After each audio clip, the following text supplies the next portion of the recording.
like you almost can't participate in the privilege and kind of the fun of films and everything. We all want to, but these are not normal times, and it's like we have extrajudicial like assaults on Americans and humans going on a daily basis now, and it's not okay. And even though all people kind of have to put one foot in front of the other and deal with the demands of the day, we cannot act like this is not happening. And I think I think what they're doing in Minnesota with the strike needs to expand. I think we should be talking about a national general economic strike until this is over and stopped. Edward Norton, alongside Seth Rogen and Olivia Wilde, sat down with the Los Angeles Times to discuss their movie, The Invite. When prompted about the events taking place, he said we need a general strike. You're not small talk. You're big talk. Yeah, You're big talk. these days it's like, what are we going to do about mass Gestapo? Yeah, exactly. Shooting American citizens. Yeah. Small talk. Yeah. Exactly. Have you found an answer? We're sitting here talking about movies while an illegal army is being mounted against U.S. citizens. He would make his politics known and how he despises the moment we are living in during another discussion with the Hollywood Reporter's YouTube channel. You know what? I'm going to be real with you. Edward Norton knows what's going on because talks of a general strike are simply heating up in this country. I think that general strike is the most powerful and maybe most effective way to hit them where it hurts. No matter what we do, it just seems like they're not listening. We can have thousands of people in the streets and they see that, but they don't respect it. We don't know it, but we are what is keeping them going.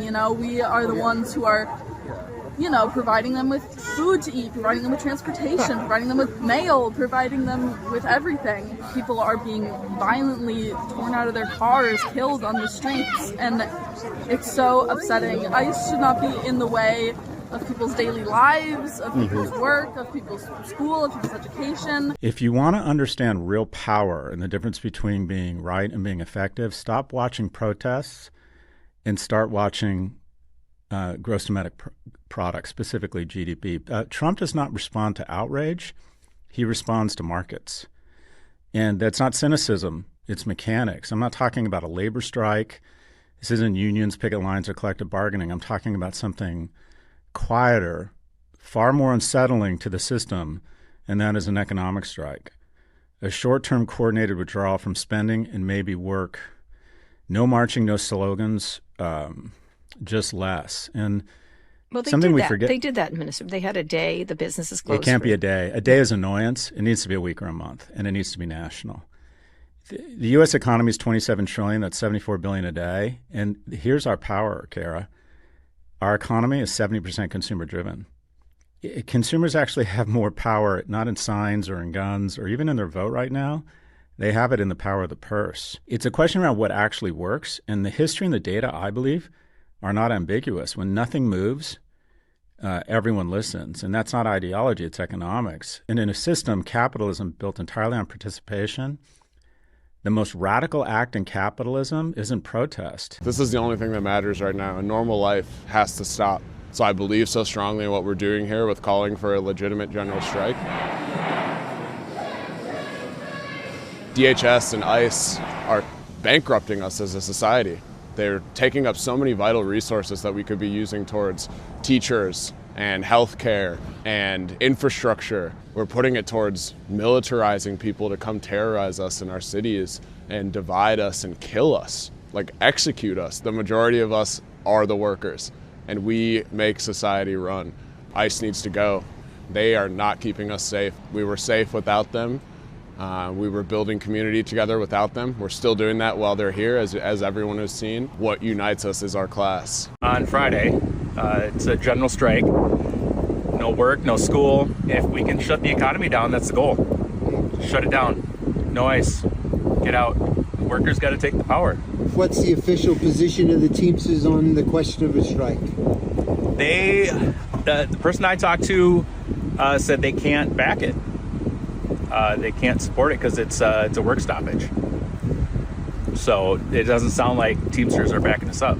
Are you aware that the nurses are out on strike in New York City? No, I didn't know that. 15,000 of them are Wow. on strike. Would you like to say something to the nurses? Best of luck. I mean, hold out. Get what you need. Get everything you need. And Minneapolis brought out 100,000 people for a general strike on Friday, and the only tool we really have to fight back against ICE terror is to expand and extend that general strike to a nationwide general strike. This Friday, no work, cut it all off.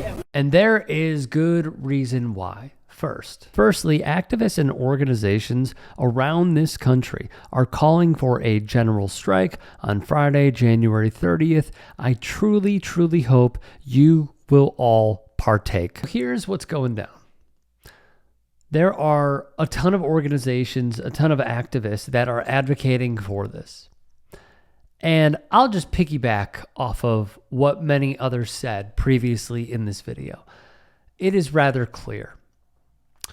When you are upset, when you are annoyed, when you are peeved, when you are frightened, when you are angered, when you are saddened, when you are frustrated, when you feel like the system is not speaking to you anymore, and you see your tax dollars going to so many atrocities, whether it is the genocides across the ocean and around the world, or it is the purge that is happening on behalf of the federal government here.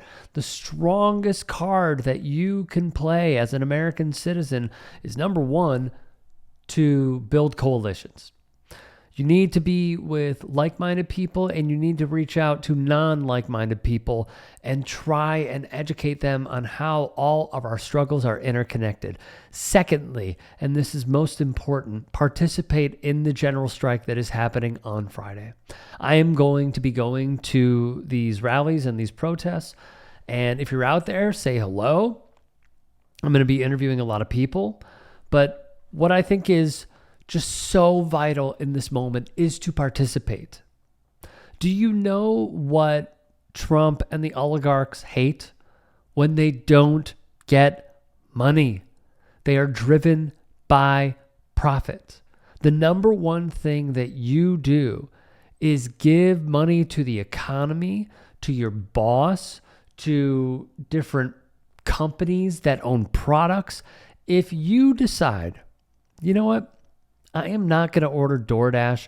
I am not going to go to the grocery store. I am not going to buy something on Amazon Prime or Prime Video or rent something on YouTube. I'm not going to even watch YouTube, or I have to skip an ad because technically you're paying a company for your eyeballs. If you withhold all of your labor, and it makes a dent into the economy, it will show how much power we have. And the oligarchs will be paying attention. Because once again, if they lose money, that is the way to literally make a dent in how they go forward.